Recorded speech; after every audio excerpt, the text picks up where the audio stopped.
The non-compliance of some stakeholders in St. Kitts and Nevis to paying royalties and other fees associated with the public use of copyright music is down to the lack of appreciation of music as legitimate work. So explains Grace Richardson, the agent for the Eastern Caribbean Collective Organization for Music Rights, Ecco. While there is an increasing compliance among promoters of events, Richardson said none of the broadcast houses in St. Kitts and Nevis are compliant, despite efforts to meet the media houses in the country. First of all, we have this traditional belief that these are hobbies, that money cannot be made by, that's not a real job, right? Go and find a real job. You're just fooling around, right? If we in St. Kitts and Nevis can have an example of somebody, for example, of the status of Rihanna, who comes from our shore and they are hugely successful, and they come back and they contribute to our territory, then I think that more people will be willing to go that route, comply and also pay as a user, because they will probably see more benefit.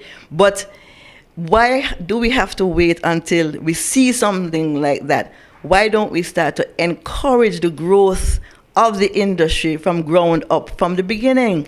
The government in October last year signaled its intention to enforce the law that seeks to protect creatives.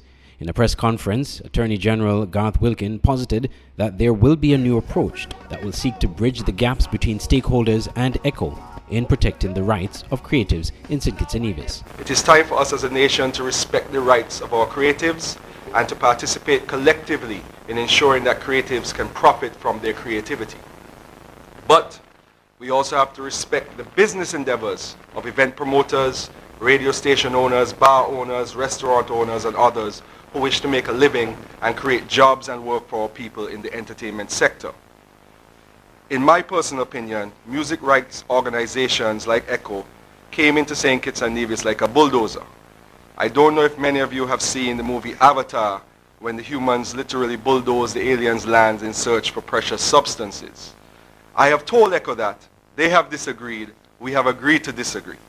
What we are now focusing on is finding a sweet spot in our country where creatives can make a living from their creativity and people in the entertainment industry can make a living from their businesses, where creatives' rights can be protected and the rights of business owners can be protected.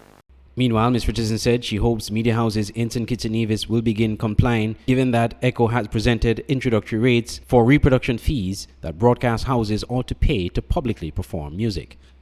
Okay, so what we are doing, and fortunately we have the support of the powers that be now, we have introduced introductory rates.